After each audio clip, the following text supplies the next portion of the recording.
Welcome and thank you for joining us tonight. It is comfortable for the world to believe that Islam is a real threat to Israel and the Jewish people only. That this is their focus and all the Islamic terrorist attacks are focused on Jews and the existence of Israel, and anyone else, including other Muslims, are just collateral damage. The world is slowly beginning to understand that this is not the case and that Islam's goal is the control of the entire world. We are privileged tonight to have Dr. Mark Durie speak to us on a topic that is of great interest and importance. We often hear that Islam is one of the three great Abrahamic religions. When we hear this from well-respected and otherwise knowledgeable people, I find it to be one of the critical reasons that we are not succeeding in weakening the enemy. Dr. Durie is a theologian, human rights activist, Anglican pastor, a Shulman Ginsburg Fellow at the Middle East Forum, and adjunct research fellow for the Center for the Study of Islam and Other Faiths at Melbourne School of Theology. He has published many articles and books on the language and culture of the Achinese, thank you, Christian Muslim relations and religious freedom. A graduate of the Australian National University and the Australian College of Theology, he has held visiting appointments at the University of Leiden, MIT, UCLA, and Stanford, and was elected a Fellow of the Australian Academy of the Humanities in 1992. To add to Dr. Durie's impressive bio, I read yesterday this comment on the internet: "He is tall, but he is not scary." Children of Jewish Holocaust Survivors was honored to have hosted Dr. Durie in 2010, and we are honored to have the privilege of bringing his message to the community again in 2014. It will be interesting to compare today's talk to his talk of 4 years ago to see if we have made any progress or changed our ways of dealing with the threat that is Islam. Handouts for tonight include our write-up on Dr. Durie's event tonight, a very important and not very long article written by Dr. Durie in early 2011 called "Stop Opening Up Churches to Muslims," and a notice of our upcoming events. There are several more events that are in the works, but dates have not yet been finalized. We encourage you to ensure that we have your email address in our database so that you will not miss out. Dr. Durie's books, The Third Choice and Which God, are available for sale and signing. Questions will be taken following the presentation. Please hold your questions and comments until then. We thank the Luxe Hotel for providing us with this beautiful venue and attentive staff. At this point, kindly turn off your cell phones and other electronic devices. It is my honor to introduce to you Dr. Mark Durie, who you will remember is tall but not scary.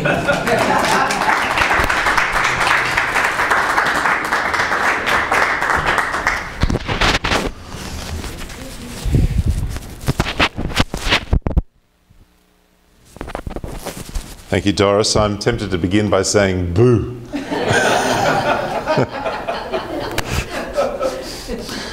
Well, tonight I'll be speaking about whether the expression religion of Abraham or Abrahamic religion is at all appropriate to refer to the three monotheistic faiths of Islam, Judaism and Christianity. Let me give you a little bit of a roadmap of the talk. Firstly, an introduction to the issue.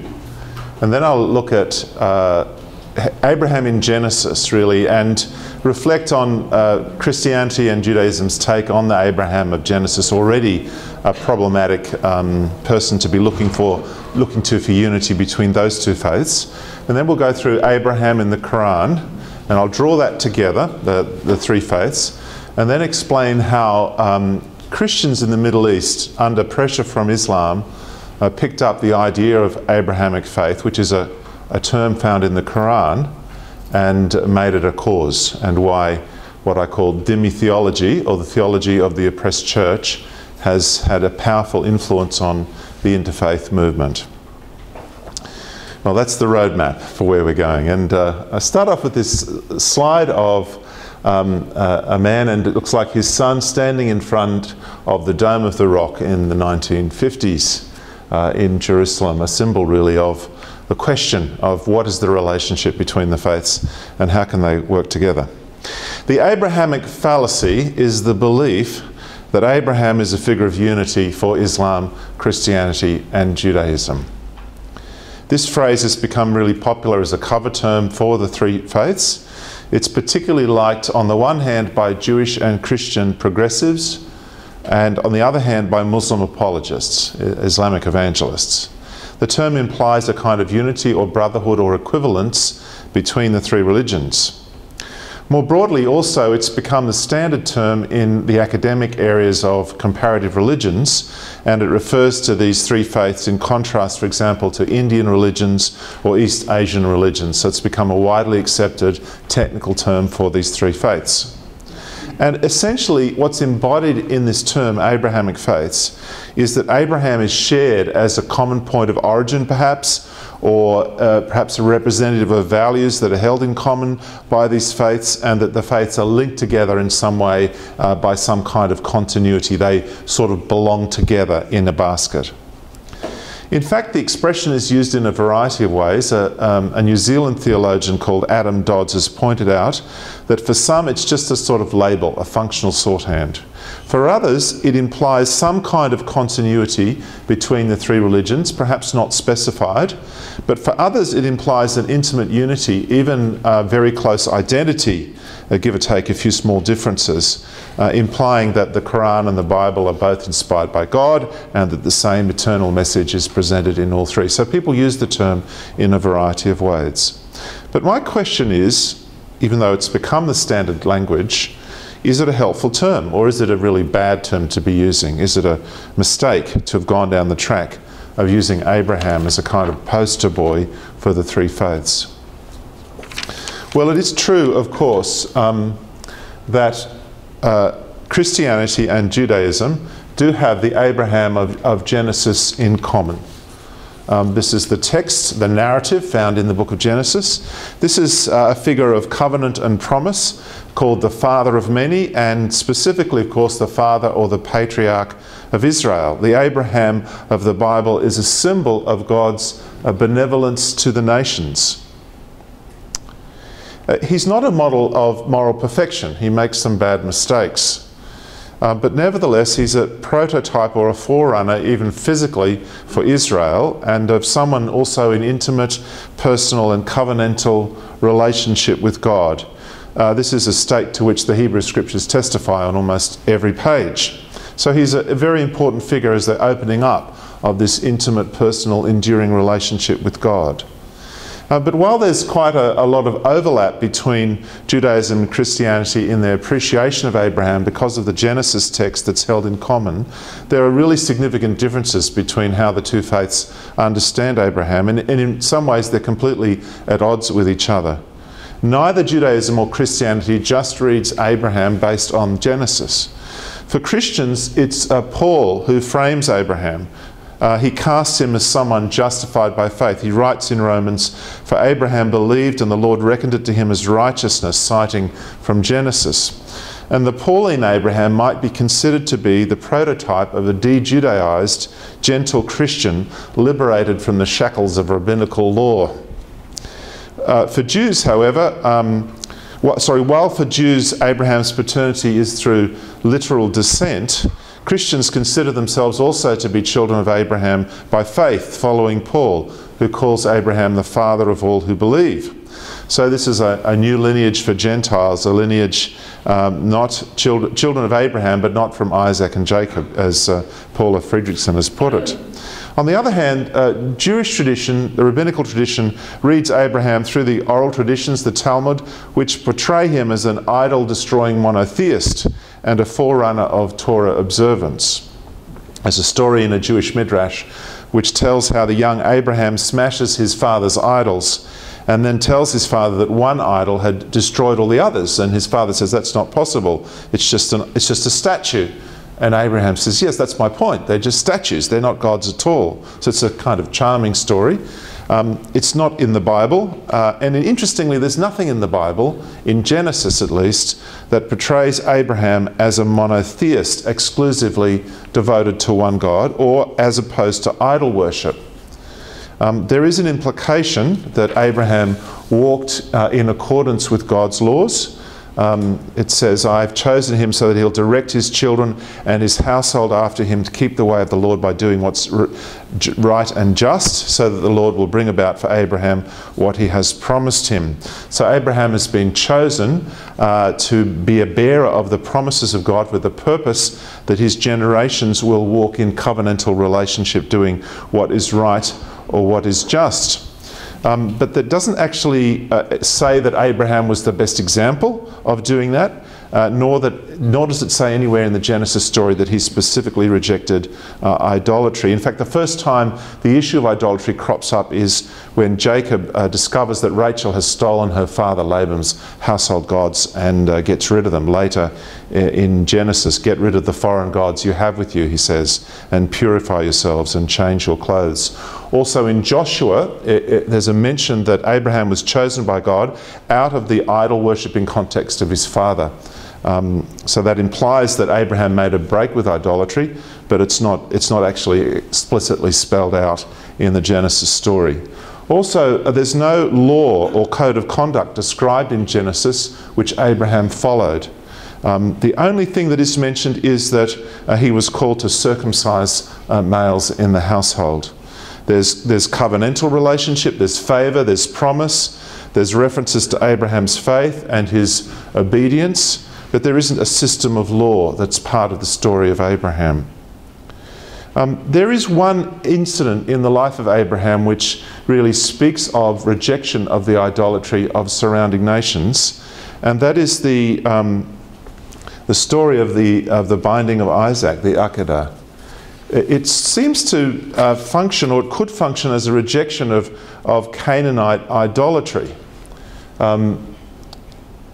This story is really important in defining the distinct identity of the Israelites in contrast to the Canaanites. The Hebrews were very closely related to the Canaanites. Their language was virtually indistinguishable from them in the early stages. Hebrew is classified as a Canaanite language along with Phoenician, Ammonite, Moabite and Edomite. And as it happens, the ancient Canaanite religion was most famous for the practice of child sacrifice. The Romans really disliked this about Carthage, and it's discussed in their Punic Wars, in their battles against the Phoenicians who moved to Carthage. It's a well-known feature of Canaanite religion. And the story of the binding of Isaac really stands for the rejection of child sacrifice, and it sets the Israelites apart from their Canaanite neighbours. So there's an implication of a rejection of that particular form of idolatry, particularly the worship of the god Moloch, the god of human sacrifice. As it happens, human sacrifice continues in the Hebrew Scriptures. It's condemned in Jeremiah and Ezekiel.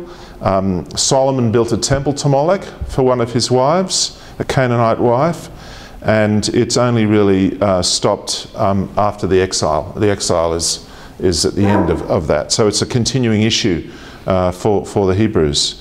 So this could be regarded, the story of the Akedah, as a kind of anti-idolatry polemic, but it doesn't say explicitly that Abraham was an anti-idolater. It's not made clear. So I'm going into some detail just to say what Genesis doesn't say, if you like, about Abraham.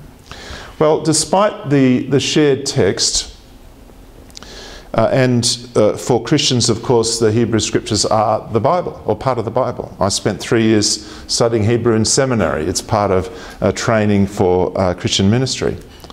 But despite that commonality, Abraham is a divisive figure between Christians and Jews. For Jews, he's the model of a Torah-observant Jew. It's a perspective shaped by not only Genesis but also the Talmud. For Christians, he's a man saved by faith, a figure who for Paul stands opposed to continuing Jewish adherence to the Torah.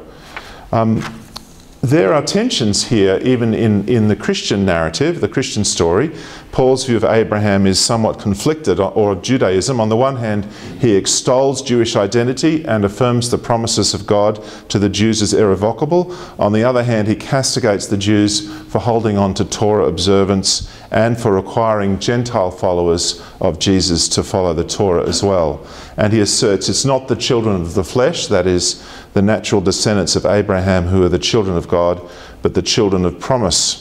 He says the legacy of Abraham is received by faith, not by following the law. So this is a very fundamental break or rejection of Judaism, which is bound up with Paul's understanding of Abraham. While both Christianity and Judaism accept the Bible's narrative that the promise to Abraham was passed on through Isaac, not through Ishmael, the idea that the children of Israel, Abraham's grandson, are the people of promise has proved a stumbling block to Gentile Christianity. Often Christians have adopted a supersessionist theology which dispenses with God's covenant to the Jews, appropriating the title of the people of God to Gentile Christianity and displacing the Jews as the beneficiaries of God's promises to Abraham. This was already a theme in early Christian thought, and Paul's discussion and use of the figure of Abraham was a kind of stick for beating over the heads of the Jews. So in this way, Abraham is actually a very divisive figure between Christianity and Judaism. If you were to use a label to describe Christianity and Judaism as a joint category, you would not have chosen Abraham. Well, I'd like to look at Abraham in the Quran, which is more my focus tonight. The view of the idol-destroying monotheist, Abraham as the destroyer of idols in his father's house, was embodied in the Talmud in Jewish traditions, and it was passed over from that into the Quran. So there's a link between Jewish tradition and also what's in the Quran. But nevertheless, the Ibrahim, as he's called, of the Quran is a very, very different figure from Abraham of the Bible. The word appropriation is a better term than, say, inheritance. There's a fundamental break. Ibrahim of the Quran is a very different figure from Abraham, the father of many of Genesis, and his theological function or his theological role in the Quran is completely different. What does the Quran say about Abraham? Well, there's quite a lot. There's 69 verses that mention him by name. He's the second most frequently mentioned biblical figure in the Quran after Moses. The biblical material in the Quran is not a clear narrative. It's normally very elusive. There are multiple references. It's kind of patchy. The way the Quran is written, it seems to imply that the readers or the hearers would know the stories that are being referred to. There isn't a systematic presentation of material, unlike the way the Bible is laid out. Abraham is repeatedly mentioned in the Quran, but unlike the Bible, there's no single story, as I said. There are allusions to aspects of the story of Abraham and stories about Abraham, like the destruction of Sodom and Gomorrah or the visit of the angels to establish a covenant. There's also some Jewish traditions that are taken over from the Talmudic narratives. For example, the destruction of the idols, or Abraham being thrown into the fiery furnace, which he survives through a miracle. Well, who is Abraham in the Quran? What is his character? Some of the key points about Abraham is that he is the one who names Muslims Muslims. So Abraham invented the term Muslims, submission. Again, you're already out of biblical theology into Islamic theology when you describe God's people as submitters. And so Abraham is the one who invented the idea of being a Muslim. He has named you Muslims of old time, and in this scripture, that the messenger may be a witness against you, and that you may be a witness against mankind. So the Quran is saying that Abraham was the one that made Muslims distinct and being able to critique and be witnesses against non-believers. Also, the Quran says that Abraham taught the same religion that was brought by Muhammad, the religion of Moses and Noah and of Jesus. the Quran in Surah 42 says, "He has ordained for you that religion which he commended unto Noah, and that which we inspire in you, that is in Muhammad, and that which we commended to Abraham and Moses and Jesus, saying, establish the religion and be not divided therein. Dreadful for the idolaters is that unto which thou callest them. Allah chooses for himself whom he will, he guides to himself who he turns." So this is a statement that the same religion that Muhammad received was also established by Abraham. Actually, already here, you're a fair way from biblical faith, because I don't believe the word religion is found anywhere in the Tanakh.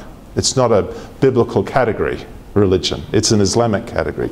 So you're already in Islamic territory when you're talking about prophets establishing religions. Another thing about Abraham in the Quran is that he had a book. Muhammad had a book. Moses had a book, Jesus had a book, Abraham had a scripture as well. This is a rebuke that Muhammad gives to the Jews. You prefer the life of this world, but the hereafter is better and more enduring. And this is the books of the earliest revelation, the books of Abraham and of Moses. And there's other references as well. We bestowed upon Abraham the scripture and wisdom. He's also called a model leader. Instead of being the father of many, the promise that he'd be the father of nations is not in the Quran, but he's described as a model of leadership, an imam. He's actually an imam in the Quran. And from him, that means leader. Other leaders will come from that. So instead of being a blessing to the nations, he's a model for future leaders, a leader from whom other leaders will come, including, for example, Muhammad, who was alleged to be descended from Abraham through Ishmael. He's also described as a model of hostility and hatred. And if you read, if you look at Abraham from a biblical perspective, this seems quite strange and anomalous. Strikingly, he adheres to the same doctrine of hatred and hostility that Muhammad taught. So Surah 60 says, "There is a good pattern for you in Abraham and those with him, when they told their folk," that is, they told their own relatives, "Behold, we are guiltless of you and all that you worship beside Allah. We have done with you, and there has arisen between us and you hostility and hatred forever, until you only believe in Allah, save that which Abraham promised his father when he said, I'll ask forgiveness for you, though I own nothing for you from Allah." So what Abraham said is that there's hatred between me and all my family because they don't accept the worship of the one true God. However, I'll still pray for my father as an exception. So he is a model of hatred. Not a good basis for interfaith unity, I should say. There's also an interesting information or discussion about Mecca in the Quran and Ishmael. There's a report in the Quran that Muhammad and Ishmael built the Kaaba in Mecca and established it as a place of worship. So the Quran says, "Then we made the house at Mecca a resort for mankind and a sanctuary, saying, take as your place of worship the place where Abraham stood to pray. And we imposed a duty on Abraham and Ishmael, saying, purify my house for those who go around, and those who meditate therein, and those who bow down and prostrate themselves in worship." And it speaks about Abraham and Ishmael raising the foundations of the house. The English scholar Youakim pointed out that there's no historical evidence, of course, for the assertion that Abraham or Ishmael were ever in Mecca. And if there had been a tradition, it doesn't explain why the name Ishmael was borrowed from Greek or from Syriac sources. It's not an original Arabic name, like all the other biblical names. And so the point that he makes is that it seems very strange that this tradition about the founding of Mecca by Abraham and Ishmael would have been passed down in Arabic sources if even the very name of Ishmael actually was borrowed from Greek or from Syriac. So he says the evidence is that it actually wasn't a tradition at all, but that it was made up by Muhammad.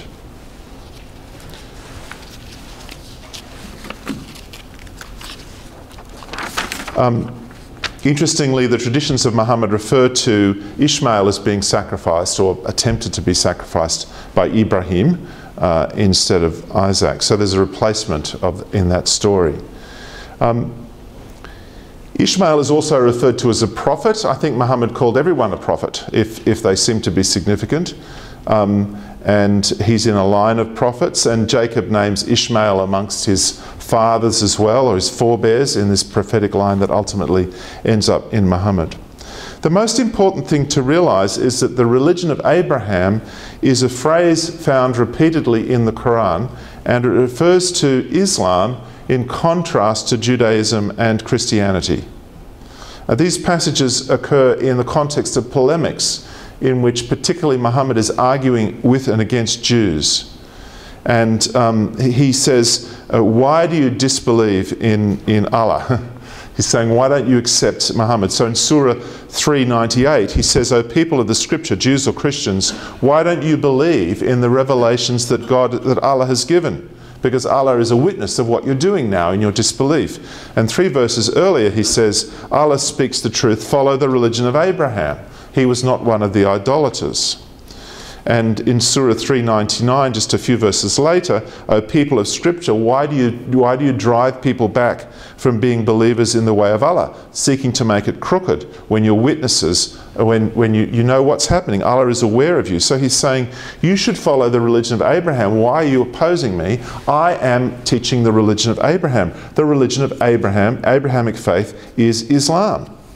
And Muslims are commanded to follow the religion of Abraham, that is to follow Muhammad.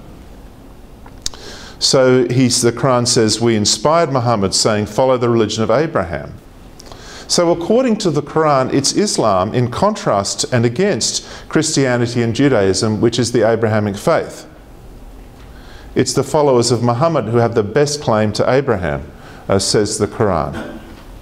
Lo, those of mankind who have the best claim to Abraham are those who followed him and this prophet, that is Muhammad.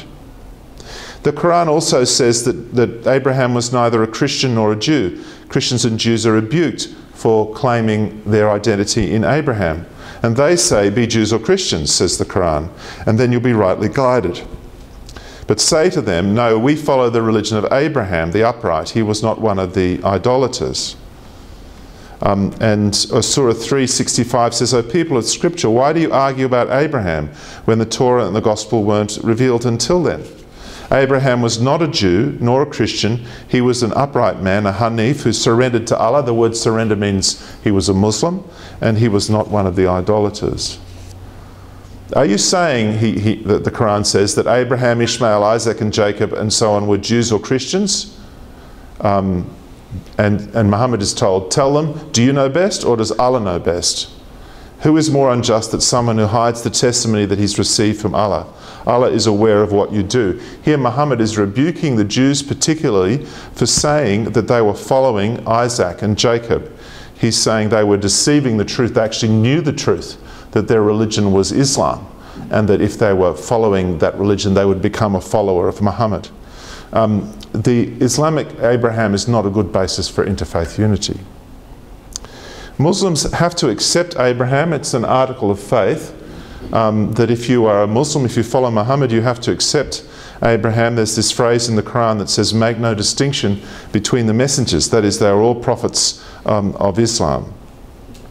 So from the Quran's perspective, just to sum this up, Abraham is the typical, it's the source, really, the prototypical Muslim.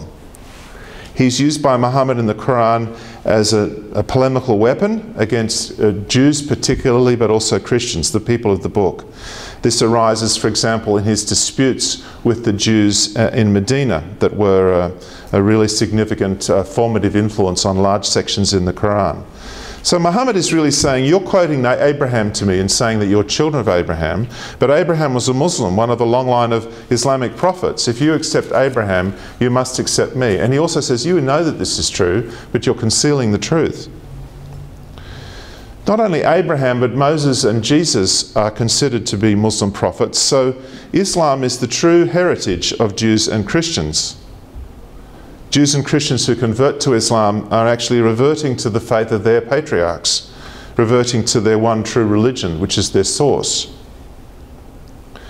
Now, according to this view, the religion of Abraham, as used by Muslim apologists, is actually a kind of code for Islam's precedence over other religions.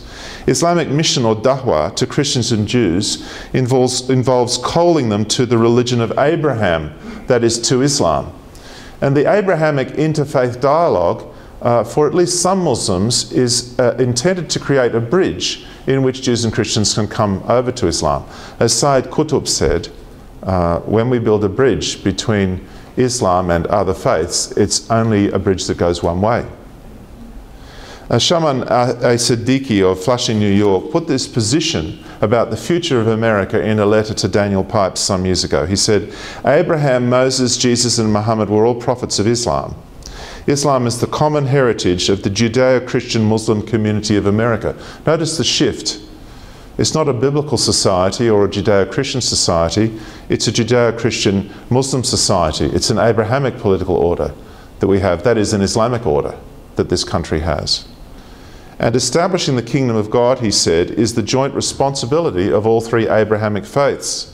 What is the kingdom of God? Well, it's Sharia state. Islam was the religion of both Jews and Christians who later lost it through human innovations. Now the Muslims want to remind their Jewish and Christian brothers and sisters of their original religion. These are the facts of history. So that's the vision of America. America's Christian and Jewish traditions are actually an inheritance from Islam. So the true, authentic history of America, the future of America, is to be Islamic as its past has been Islamic as well. This vision, which is clothed in harmonious sounding language, the language of interfaith identity, is in fact a vision of a Sharia state led by Muslims and created with the help of Jews and Christians. It's Abrahamic in the sense that it is Islamic, because remember, the phrase religion of Abraham refers to Islam, and Islam is supposedly the common heritage of these three faiths. Within this vision of the Sharia America, non-Muslims would of course be relegated to the subservient role of supporters and promoters of Islam. I spoke about what that would look like in my previous presentation here on the dimitude. It's very interesting. I gave a talk just last Friday at the Hudson Institute in Washington, D.C. on the Organization of Islamic Cooperation and their global program to ban Islamophobia. What they want is to criminalize incitement of any kind or criticism of Islam of any kind, so that people will not say anything critical about Islam anywhere.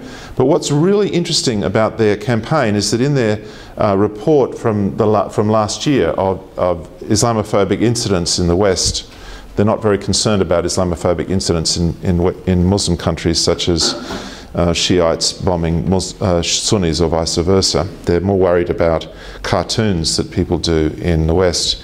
But what they said in their report was that that their purpose in doing this, their purpose in criminalizing insult against Islam, was to establish Islam as an Abrahamic faith in the West. That's their purpose.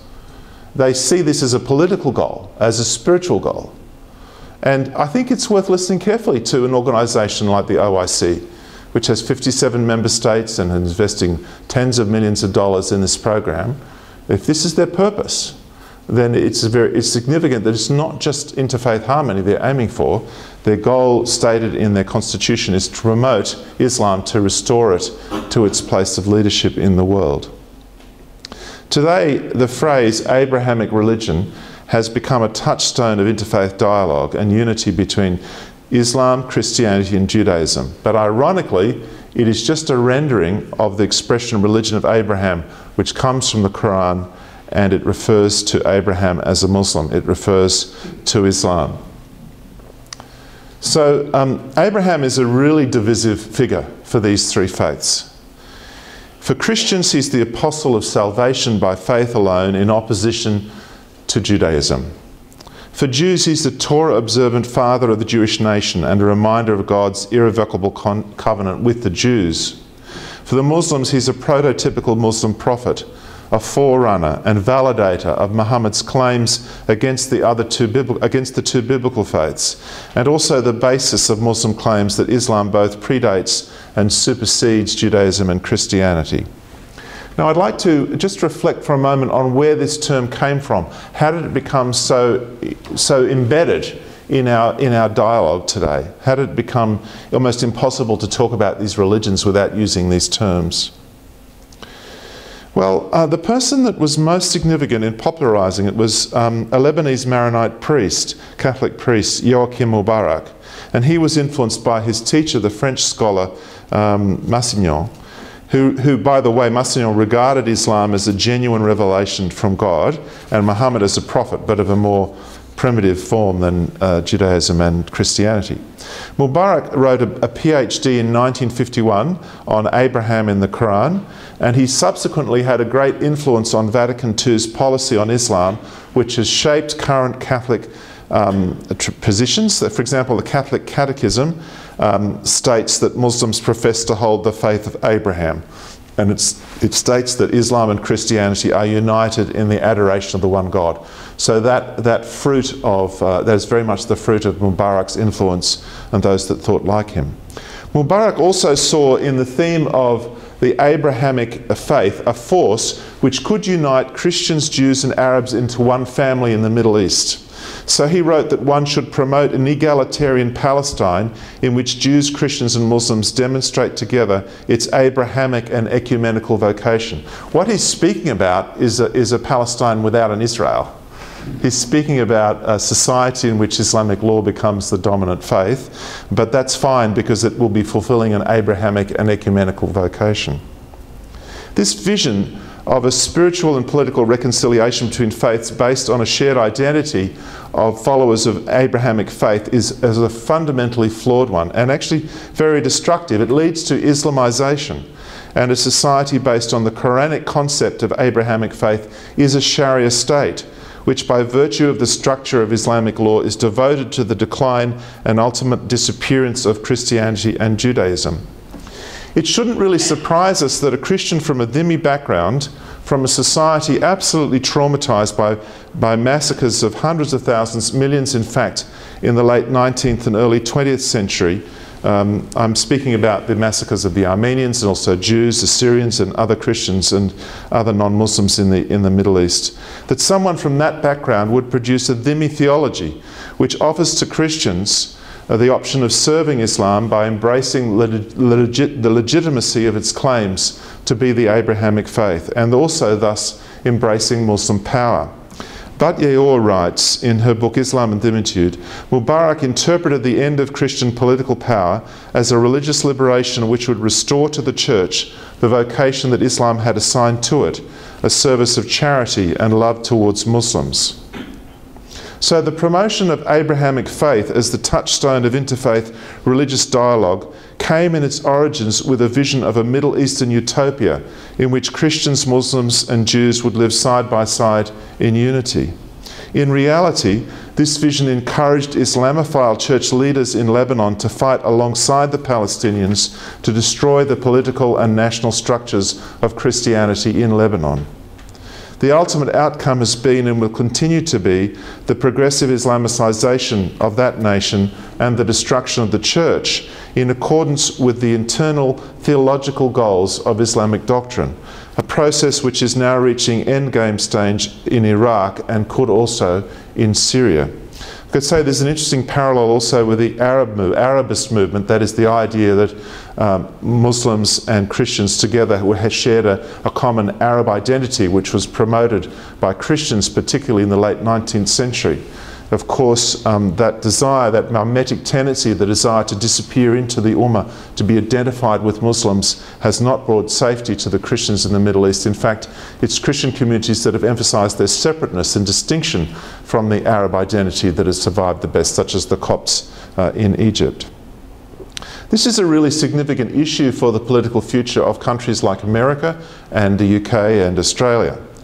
I remember the previous Archbishop of Canterbury, Rowan Williams, suggested that the British should embrace aspects of Sharia law. He said, it's not as if we're bringing in an alien or rival system. And what would have shaped that? He's speaking as a theologian. Well, I am absolutely sure that his views were based on experiences of interfaith dialogue, which had schooled him in the underlying unity and commonality of Abrahamic faiths. Thus, he became an apologist for Sharia law and its alien and abhorrent treatment of Muslim women in the UK Sharia courts.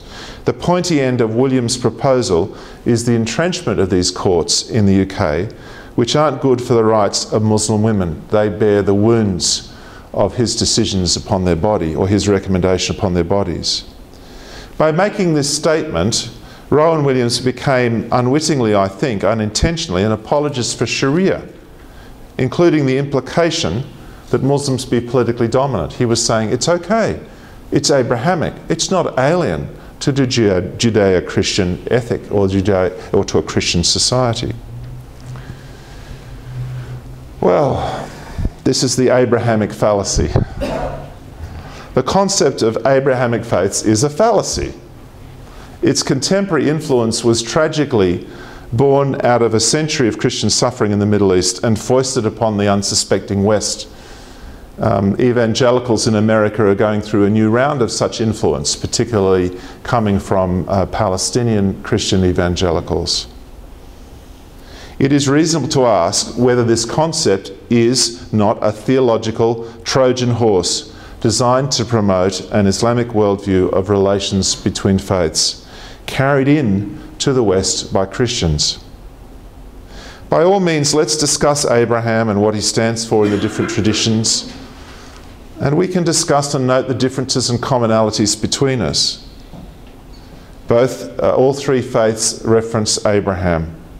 But it's really unwise, in fact it's foolish, to take Abraham as a touchstone of unity and theological continuity, as much as Islamic mission might demand that that be the basis for our working together. On the contrary, the name of Abraham stands for absolutely profound divisions between the three monotheistic faiths. Thank you very much. I think we're going to have time for questions. We're going to have questions now, so if you raise your hand, and Bert here will come and hand you a microphone. And if you would please be so kind as to wait till you get the microphone in front of you so that we can hear the question in the tape. Also, could you please ask a genuine question and not give a mini speech? If someone doesn't seem to be asking a question, please forgive me if I make a misjudgment. I will ask you, is there a question? Yes, please do that. And if you don't, you won't have the microphone very long. Thank you. Yes, in the beginning of your talk, you had mentioned the Christians see a separate, in other words, the separateness between the chosen people, the new chosen people. Yes. But it seems that and this is one reason why it's mysterious why so many Jews on the left distrust evangelicals. Isn't it true that American evangelicals see more of a continuation? And that's one reason they're so supportive of Israel. They see it as a continuation rather than a stop and a new start. I think my personal view is that there are compelling reasons from the New Testament to affirm God's covenant with the Jews as an eternal covenant. Paul speaks about the Christianity as grafted into the Jewish stock. So to reject God's covenant with the Jews, to me, is profoundly unbiblical. However, you'll find that Christians differ on this. Some emphasize replacement theology, that is, God is finished with the Jews, and others say no, echoing Paul in Romans, God's promises to the Jews that will never be revoked. So you've got this distinction. It's true that North American evangelicals, shaped by their own theological tradition, have generally emphasized God's covenant to the Jews, and that's one reason why they're so supportive of Israel. There are many other reasons for them to support Israel as well. It's a good country in comparison to many others in the Middle East. But that is under some pressure at the moment, and particularly due to influence from some Middle Eastern Christians. There's a new round of pressure happening. And my friend Dexter, at working for Camera based in Boston, has just written a really excellent piece on a new troubling anti-Semitic trend in American evangelicalism. So the battle is never ending, isn't it? It just goes on and on. Mainstream Jews so distrustful of the evangelicals? I think Jews have good reasons to be distrustful of Christians. I live in the most Jewish area in the Southern Hemisphere, in Caulfield. I think 90% of my neighbours are Jews, and many of them are descended from families for whom, Good Friday was a very dark day. in Eastern Europe, and yeah, but no, it's an important point. But the history of that, the history of Jewish suffering in Christian societies runs deep, and there's also a profound renunciation or rejection of Christianity in Judaism. So there are kind of deeply seated reasons for Jews to be suspicious of Christians, even when they're actually allies, and that's a problem for Jews really to work out amongst themselves. Another question. Please don't do that. If you wish, the guests will be here afterwards, so please keep the questions there. We both the New Testament and the Quran, we know that are based on the Torah, on the Jewish Bible, right? We think we know who wrote the New Testament, but is it true that Muhammad himself was illiterate, right? Is it true that the Quran was written by Jewish rabbis or Jewish scholars? And that's why it is, a continuation or based on the Bible. You know, when I read the Quran, I read complete discontinuity with the Bible. Let me give you one example. The Quran mentions God is holy twice, only 2 times. And if you come from a Christian or Jewish tradition, the idea that the whole of the Quran would only mention that God is holy once or twice, and then the commentaries, they don't know what it means. It's an irrelevant and trivial concept in Islam, the holiness of God. How could a rabbi have written the Torah, have written the Quran and not said anything about the holiness of God? It's completely incomprehensible. The actual discontinuity between the biblical worldview and the Quranic theological worldview is very, very profound. And my impression of the Quran is that it picks up snatches of stories and things that might have been heard in the marketplace, weaves them together in a completely different theological grid than a biblical grid. So I see radical discontinuity. There are traditions that say that some parts of the Quran were written by a Christian monk, and he later said that, and God killed him or something like that because of it. So there are these traditions within Islam that say there was this thing happening. But I'm actually working on this very issue. My next book will be on this. I just see incredible discontinuity. So as a Christian, I would say Christianity emerges out of, as a development of, the Judaism of the intertestamental times. It's profoundly shaped by it in many ways, and we're still reading the Tanakh in our theological schools. Islam shows a profound break with biblical faith. The scriptures are completely rejected. The concept of God is very different. That's my book, Which God? I say that the Allah of the Quran is a very different person. It's not a covenantal God, not a personal God, not a relational God, not a present God, and not a faithful God either. And those distinctions are so deep and so profound that the idea that Islam developed out of biblical faith, to me, I think is a complete mistake. Let me use a few analogies. It's a really important point. Suppose there's a synagogue or a church building, and someone demolishes it, and the bricks are just scattered all across the site. And then someone else comes and uses those materials and builds a new building that looks completely different, but you can recognize bits and pieces that have come from the synagogue or from the church. In fact, there's a bit of synagogue and church in the building. To say that that's a continuous development from the church or from the synagogue is completely misleading. It's an appropriation of pieces that were once in a different position. So it's different, for example, from taking a building and extending onto it or adding something to it. Another way of putting it is that whoever wrote the Quran, and that's a really interesting question, was not formed in Judaism or in Christianity, in my view. There are passages in it that could be influenced by Jewish or Christian texts. There's certainly lots of borrowing from oral culture and from stories, but there's no kind of theological vision that is in any way similar to the understanding of God and the vision of the Quran. That's my training in theology, and when I read the Quran, I just see the chasm that exists. My belief is that Quranic theology is shaped by a pagan religious consciousness, by metaphors that are part of everyday life at that time, like the slave master metaphor, and by Muhammad's own personal psychology and story, and far more influenced by that than by Jewish Christian worldviews. So that's another reason why I would say the expression Abrahamic faith is really quite misleading. I think I'm next.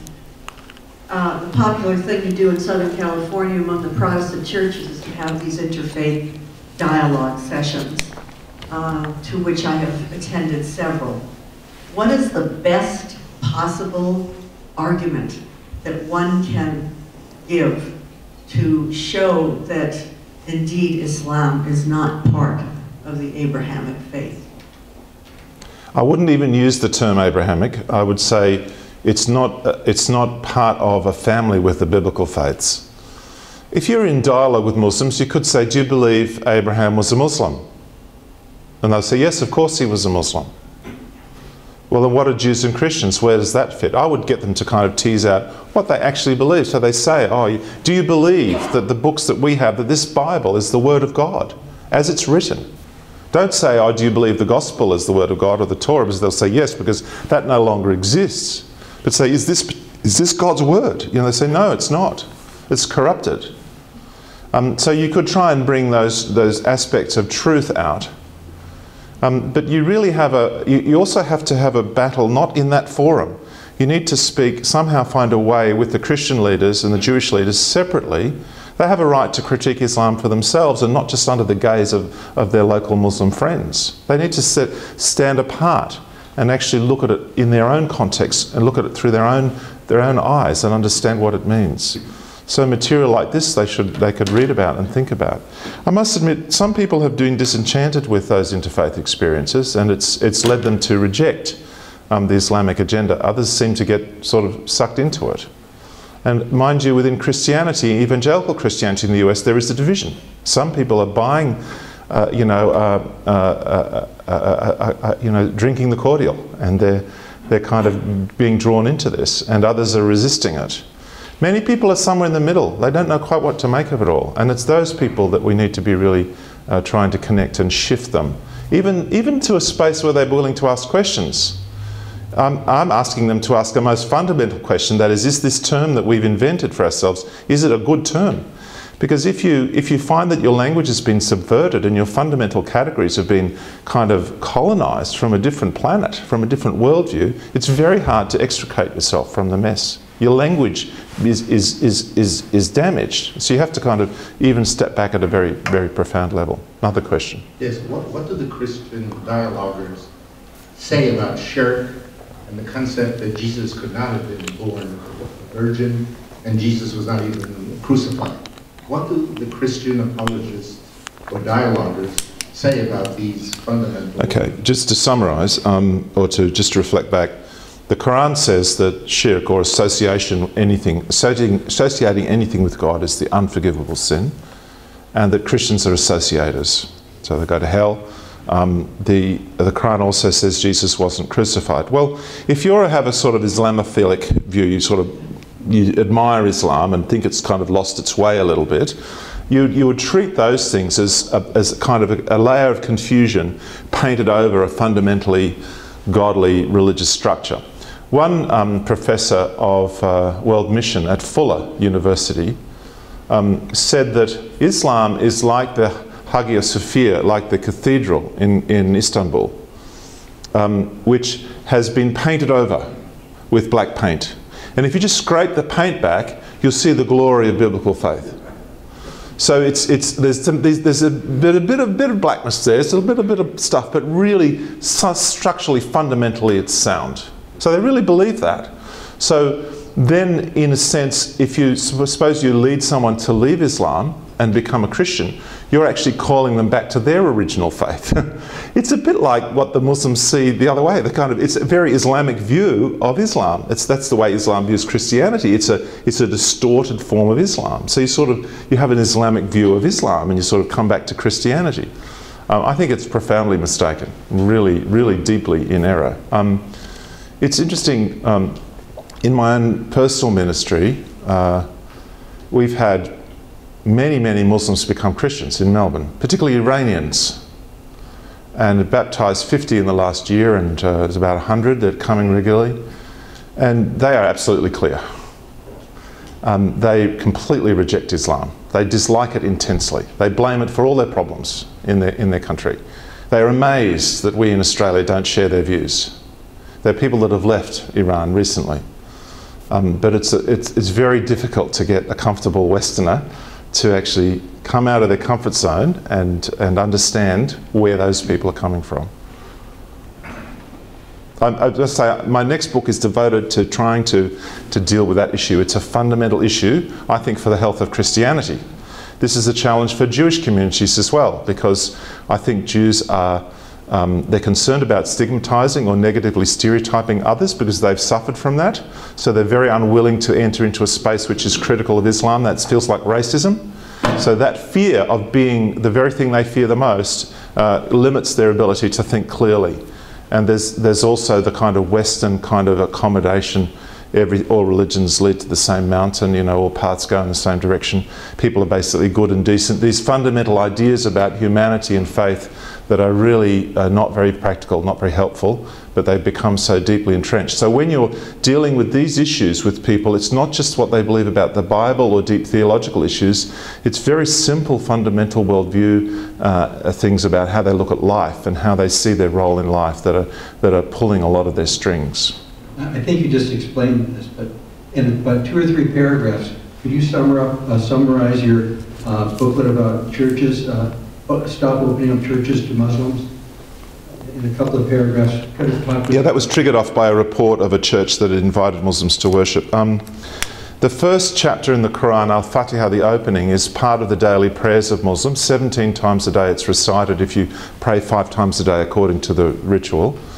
And in that prayer, it's a prayer for guidance. Islam is a religion of guidance. And it says, you know, guide me on the straight path, not the path of those who've earned the wrath of God or those who've gone astray. And Muhammad explained that those who've earned the wrath of God are Jews and those that have gone astray are Christians. So when Muslims pray and recite the Fatiha, they are saying, don't let me be like those Jews under the wrath of God or those misguided Christians. And my point is that it's completely inappropriate for Christians to be hosting worship in their churches that denigrate Jews as objects of God's wrath or Christians who've gone astray. It's appalling. And it's impossible for Muslims not to worship without affirming those truths. And that's a very good symptom, really, of you know, if you accept the Abrahamic shared unity and don't see the replacement theology, the fundamental rejection, the hatred and hostility that's been set between us and them forever, as Abraham says in the Quran, then it's very hard to comprehend those distinctions. You know, religions differ. They have fundamentally different understandings of life, and this idea that they can be sort of merged or kind of globbed together, and it doesn't work. We can get on politically, potentially. We can work together productively in a society. There can be many different faiths side by side, hopefully in a community, but that doesn't mean that you know that the faiths are going to be easily reconcilable. It doesn't work that way. Would you say that what's going on then with Islam is plagiarism based on this statement?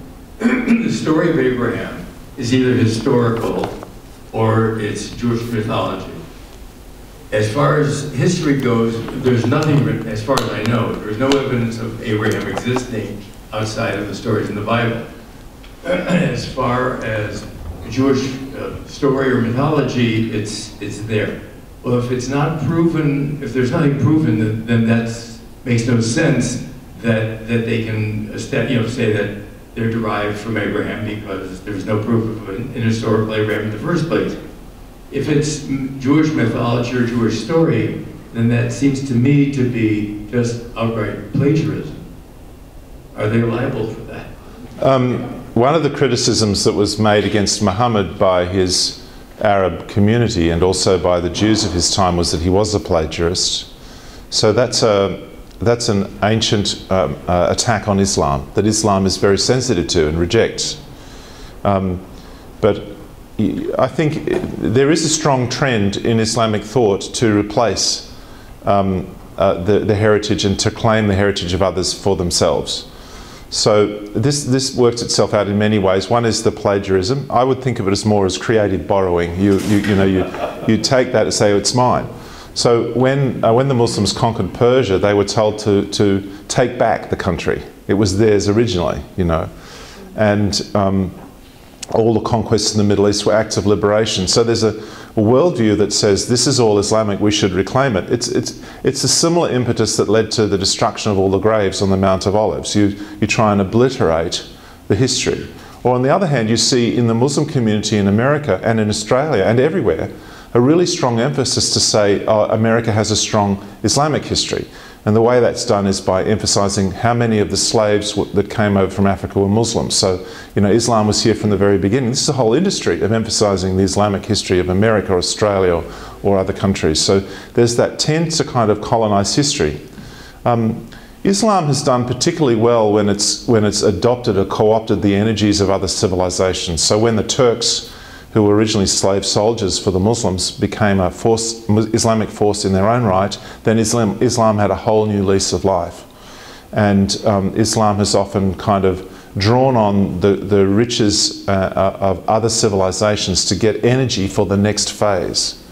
And that's been a strong trend. And then having conquered those peoples, the tendency is to claim their civilization for themselves. So another manifestation of this is the idea that Greek philosophy and learning was brought to us by the Islamic world.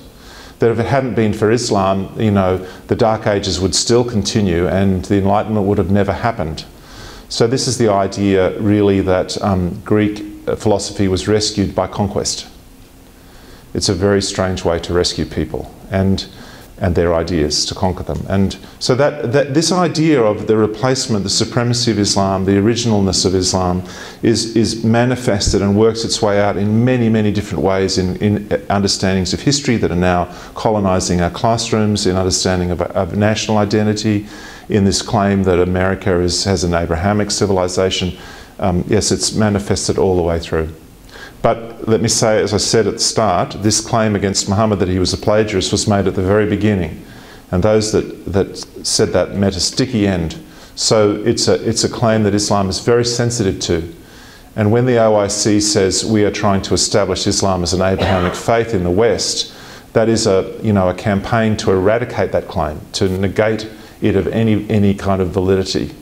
Islam is very aware of that objection, and it's kind of got a hardwired negative response to it. Yeah, absolutely. That's why I'm doing this. That's why I'm speaking about these things.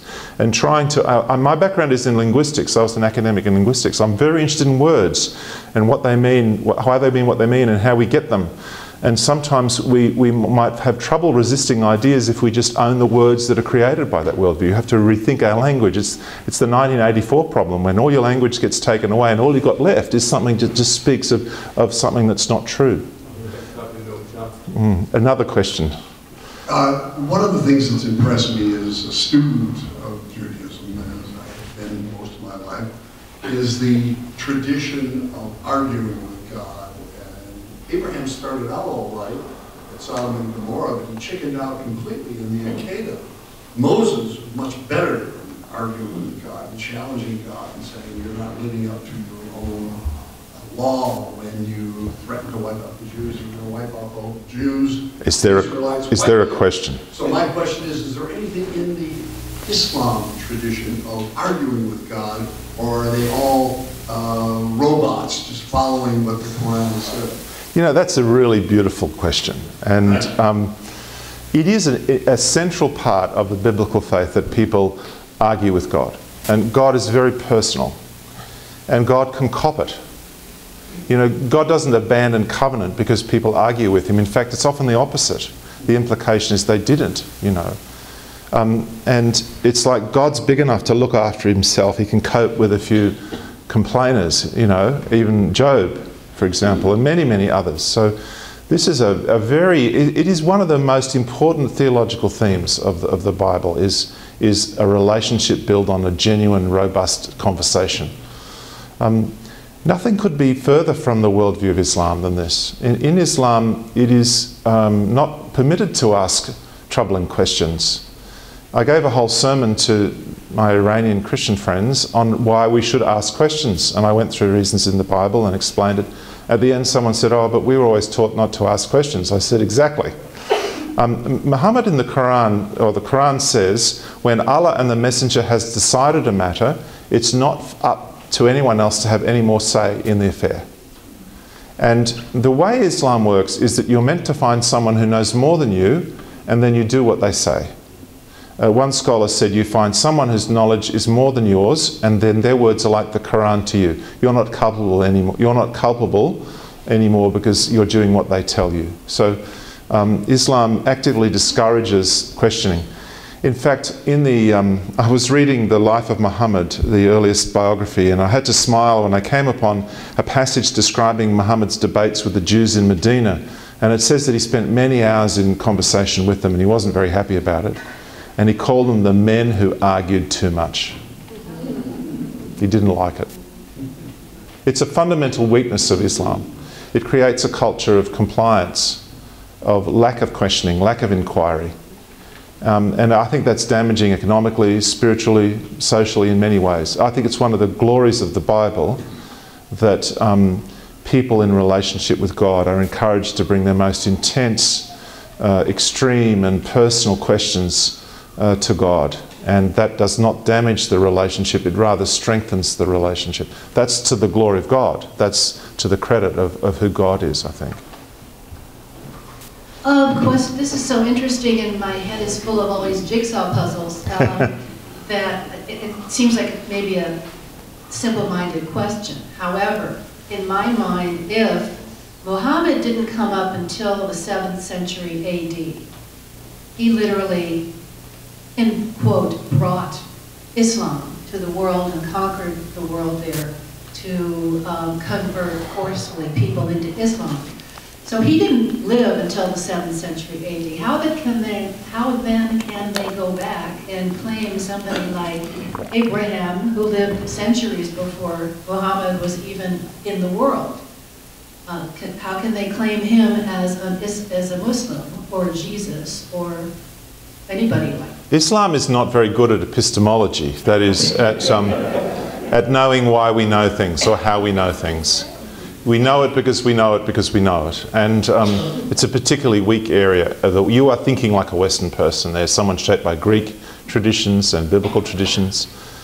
So from the point of view of Islam, it's just true. In fact, the Quran implies, I've met people who've left Islam and become Christians, and they said, I believed that the Jews and Christians actually knew that Islam was true, but they just lied about it. So deep is the denial of evidence or appeal to evidence. There are many contradictory things about Islam, historically, and, you know, for example, the Quran has a Samaritan making the golden calf in the Exodus story. It's a little bit out of whack, really. The Samaritans didn't exist, you know, till hundreds of years later. So that sort of, there are so many things that don't hold up, really. You could say Islam's like a pack of cards. It's quite vulnerable. And the extent of that vulnerability is sort of gradually making its way felt, making its, you know, it's becoming known. Another example is sometimes Muslims will say the Quran is perfect, that there's no variation in any of the texts of the Quran, that Muslims all over the world have exactly the same Quran, and there's no difference. Unlike the Bible, which has so many different manuscripts, and you know, there's different Hebrew manuscripts, and there's variations, and scholars have to work out what's the original text. The good thing about the Quran is it's never varied, not even by a jot or a tittle. I have a friend who's just done a PhD on 7 verses of the Quran, and he found 2,000 variants in manuscripts of those 7 verses. And that sort of knowledge is just not something that, you know, ordinary Muslims know about. I mean, our knowledge of the text criticism of the Quran is back where we were with the Bible, I don't know, before the Masoretes or in the 17th century or something. So there's a lot of stuff that's just kind of coming out. It's an interesting time. And how well Islam will fare in the times to come, it'd be interesting to see. I'm actually an admin on one of the largest. Speak up. I'm an admin on one of the largest Facebook anti-Islam pages, and we argue with a lot of Muslims. And we give them direct quotes from the Quran and Hadith from the USC website. And of course, one of their basic excuses is that, oh, we don't read Arabic. so you have to read it in Greek and Arabic. Sure. You wrote an article recently, or I don't know how recently it was, you wrote an article about I think the translation of the word fight. Yeah. Can you explain that? Yeah, sure. The word for fight in the Quran, fight the people of the book, is the question is the questioner said he's read an article of mine recently about the word for fighting in the Quran. The root for fight in the word for, that's translated fight in the Quran, the normal word for military fighting, actually means kill. And if you're an Arabic speaker and you read that, fight the people of the book, it really means fight to kill. And it's clear to an Arabic speaker that the text is speaking about killing the people of the book. But in English, you use the word fight, which could be two kids in the playground or something. It doesn't have that same force. So the point I was making is that often in translations, the force of the original text gets weakened and softened.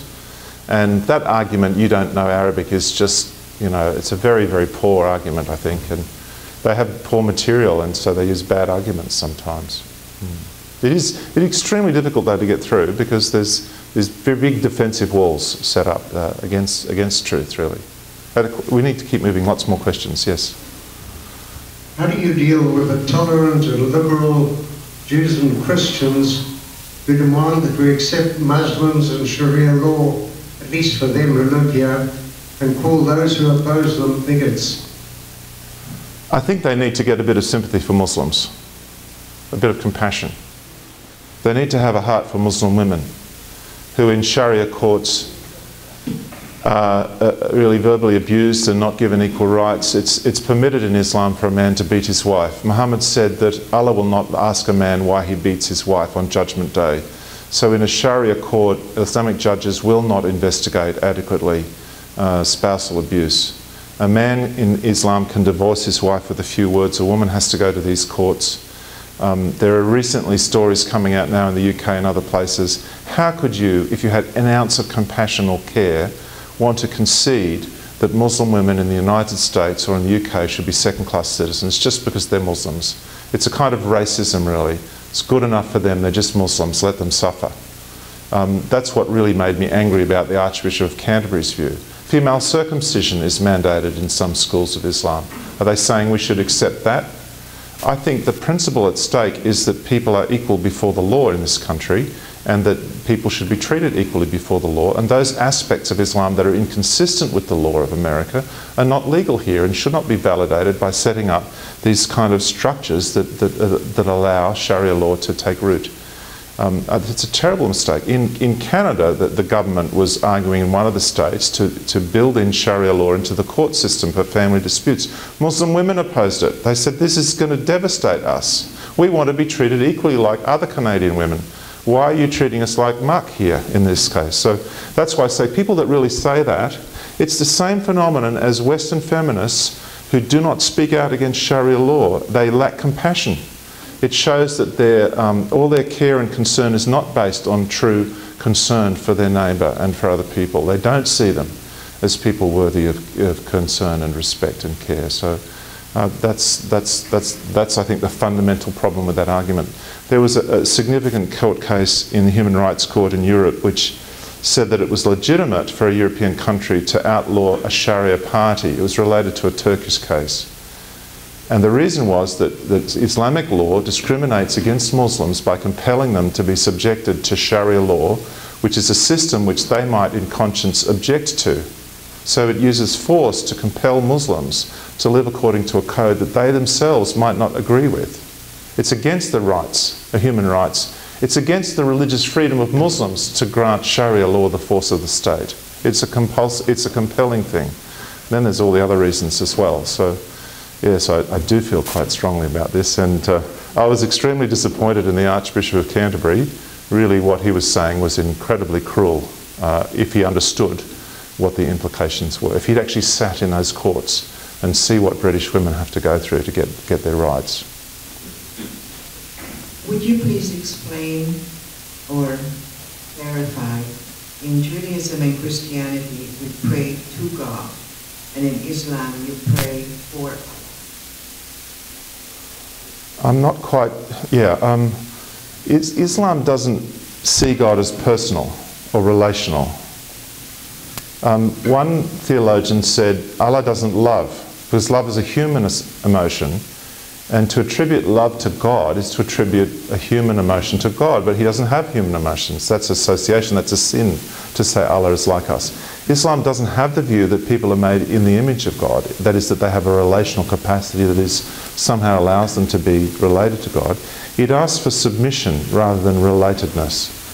And so the idea of prayer that's a personal kind of dialogue or conversation, it relates to that earlier question of arguing with God, is different. So it's more like putting your requests towards a master. What we call prayer in Islam, like the prayers 5 times a day, actually there are elements of prayer in it, but it would be better if it was called ritual worship, because these are ritual worship obligations, not acts of personal prayer. You bow, you say certain things, you do certain things. It's not what we understand normally by prayer, which is a conversation or it's an expression of the human heart's desire towards God that has some more personal component in it. I hope that's answered it. Where are we up to? Yeah. I hope I'm not duplicating that gentleman's question. I couldn't hear what he asked before, but I want to know how they justify brutality and the destruction of people, places, what have you. How does that make sense in their religion? There's a few factors. One is it's important to note that not all Muslims do think that way, and many Muslims reject those aspects of Islam. There's a strong, sometimes oppressed, but there's a strong resistance to Islam amongst Muslims. This, for example, we've experienced with the many Iranians coming to Australia at the moment. In Islam, the end justifies the means. There's a principle in Islamic law that necessity makes the forbidden compulsory. So it's illegal to commit suicide, but if you do it to destroy the enemy, blowing yourself up in a bomb, it's obligatory, or it's permitted. Makes it permissible what's otherwise forbidden. Many examples could be given. Now, you might say, well, that exists probably in a number of different religious legal contexts. There's concessions, you know, in the Catholic Church you weren't supposed to drink before communion, but if you're pregnant you could or something. You know, these are reasonable concessions. But in Islam it can be quite extreme. And so there is a tendency to say the end justifies the means. Another example is lying as a sin in Islam. It's an ugly sin. But if the end is justified by the lying, it becomes an obligatory thing. So one, Al-Ghazali, a great philosopher, he said, speaking is a means to attain an objective. If the objective is compulsory, then the means is compulsory if there's no other way to achieve it. So lying becomes an obligation if you can't achieve your goal in any other way. That's also a fruit of the utopian idea in Islam, that there's this sort of perfect society. And a lot of destruction can be coped with if you're aiming for that. Same idea in communism. Let's destroy millions. It doesn't matter because utopia is on its way.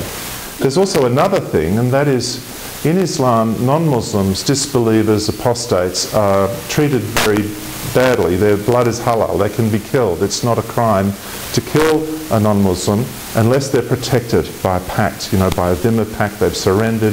They're under the protection of the Muslim. So the default is their blood is not protected.